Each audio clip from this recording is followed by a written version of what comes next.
शतृंशदधिकशतमोऽध्यायः। यवक्रीत का रैभ्य मुनि की पुत्रवधू के साथ व्यभिचार और रैभ्य मुनि के क्रोध से उत्पन्न राक्षस के द्वारा उसकी मृत्यु।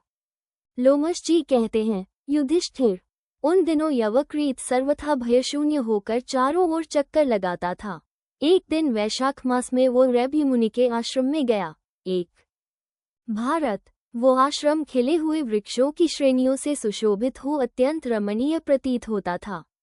उस आश्रम में रैभ्य मुनि की पुत्रवधू किन्नरी के समान विचर रही थी। यवकृत ने उसे देखा। देखते ही वह कामदेव के वशीभूत हो अपनी विचार शक्ति खो बैठा और लजाती हुई उस मुनि वधू से निर्लज होकर बोला, सुंदरी, तू मेरी सेवा में उपस्थित हो। 3 वह यवकृत के शील स्वभाव को जानकर भी उसके शाप से डरती थी। साथ ही उसे रैभ्य मुनि की तेजस्विता का भी स्मरण था। अतः बहुत अच्छा कहकर उसके पास चली आई। 4 शत्रु विनाशन। भारत, तब यवकृत ने उसे एकांत में ले जाकर पाप के समुद्र में डुबो दिया। उसके साथ रमण किया।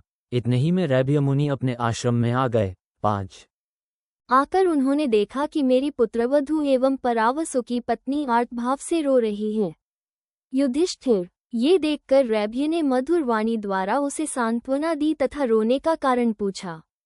उस शुभलक्षणा बहू ने यवकृत की कही हुई सारी बातें श्वशुर के सामने कह सुनाई एवं स्वयं उसने भली भांति सोच विचार कर यवकृत की बातें मानने से जो अस्वीकार कर दिया था वो सारा वृतांत भी बता दिया। 6-7 यवकृत की यह कुचेष्टा सुनते ही रैभ्य के हृदय में क्रोध की प्रचंड अग्नि प्रज्वलित हो उठी, जो उनके अंतःकरण को मानो भस्म किए दे रही थी। 8 तपस्वी रैभ्य स्वभाव से ही बड़े क्रोधी थे, तिस पर भी उस समय उनके ऊपर क्रोध का आवेश छा रहा था।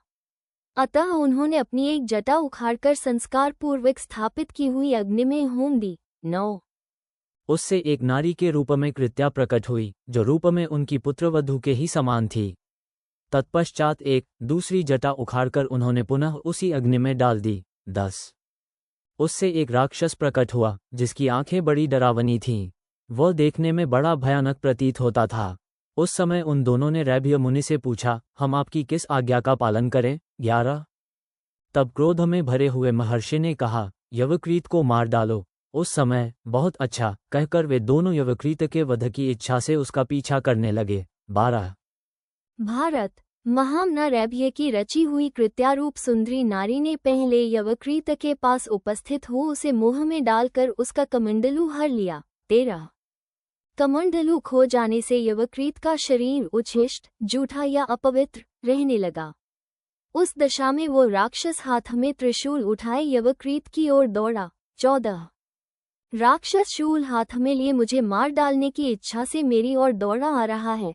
ये देखकर यवकृत सहसा उठे और उस मार्ग से भागे जो एक सरोवर की ओर जाता था। 15 इसके जाते ही सरोवर का पानी सूख गया।